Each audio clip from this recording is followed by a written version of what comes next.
If you're living with chronic pain, understanding how your brain processes pain could be the key to your recovery journey. Today, I'll share fascinating discoveries about why your emotions can make your pain better or worse, and most importantly, how you can use this knowledge to help overcome your pain.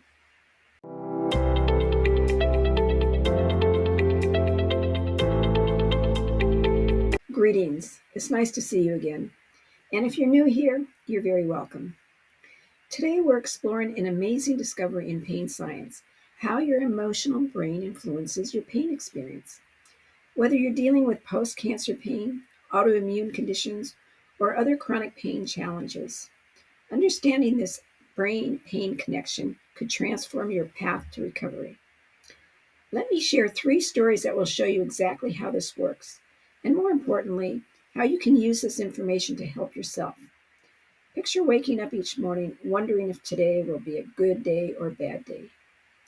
That's how life was for Jack, a throat cancer survivor whose post treatment pain never fully disappeared. What puzzled him most wasn't just the persistence of his pain, it's how that pain intensified when he was stressed out about work or worried about his family. Consider where Jack started. He spent months isolating himself, afraid that any social interaction would trigger his pain.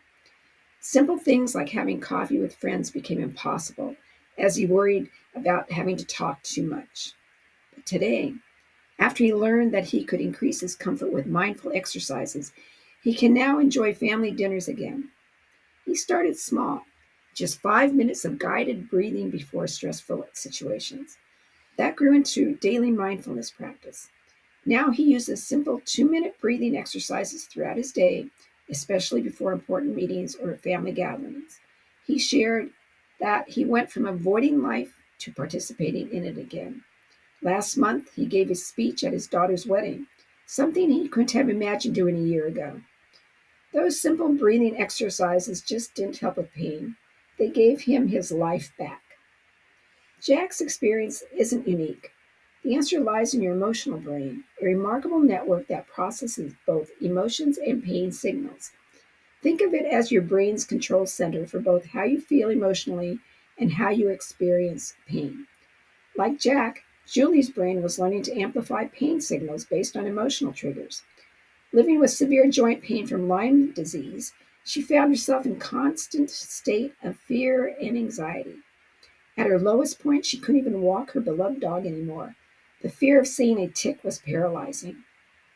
She started her recovery with tiny steps, first looking at pictures of ticks while practicing relaxation techniques, then gradually returning to short walks in paved areas. Today, she's back to hiking with her dog in the woods she once feared.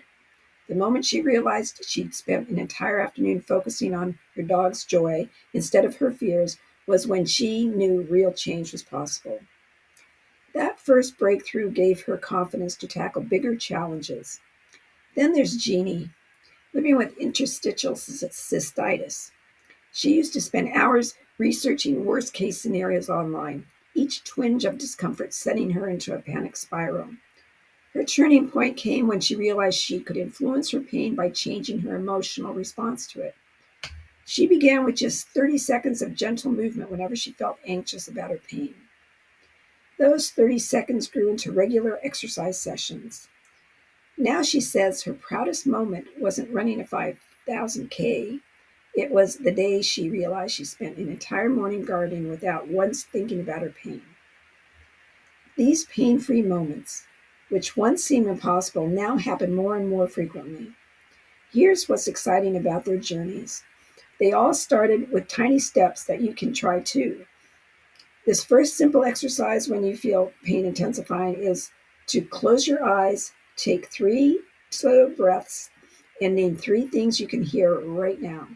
This helps break the anxiety cycle. The next one is creating a better morning. Instead of immediately checking your pain level when you wake up, take 30 seconds to think of one thing you're looking forward to today, no matter how small. Then once you're up and about, use movement as medicine by beginning with just 30 seconds of gentle movement.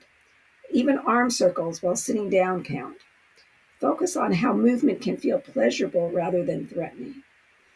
And finally, it's important to practice pain-free moments, which involves noticing and celebrating moments throughout the day when you're not focused on pain. Maybe it's when you got absorbed in a good book or enjoyed talking to a friend. When you try these strategies, you're following the same path that worked for Jack, Julie, and Jeannie. Their successes started with these same small steps, proving that seemingly tiny actions can lead to significant breakthroughs. Their journeys teach us three principles for pain recovery. First, calming your emotional response can directly reduce your pain. Even a few deep breaths make a difference. Second, breaking the fear pain cycle happens one small step at a time. And third, combining physical and emotional approaches, even in tiny doses, creates powerful change. As we've seen through these stories, the connection between our emotions and pain isn't just in our heads. It's a real biological process. When we understand how our emotional brain influences pain, we gain powerful tools for recovery. By working with our emotional brain rather than against it, we can develop effective strategies to overcome chronic pain and reclaim our lives. The beauty of this approach lies in its simplicity. Lasting recovery comes from patience and persistence, not dramatic overnight changes. Jack's path back to social connection, Julie's return to hiking, and Jeannie's freedom from constant anxiety each began with tiny steps forward. They didn't try to force huge changes all at once. Instead, they trusted that small, consistent actions would gradually help them get along to reshape their brain's response to their pain. These brief moments of doing things differently, a few moments of breathing, a short walk, a moment of gentle movement, slowly grew into profound transformations. Their successes remind us that every small step matters on the journey to healing. Remember, your journey doesn't have to look exactly like theirs, but like them, you can start with just one small step today. Whether it's 2 minutes of breathing, 30 seconds of gentle movement, or simply noticing one pain-free moment, you're beginning your own journey towards healing from chronic pain. So it's bye for now, and I'm wishing you a comfortable week.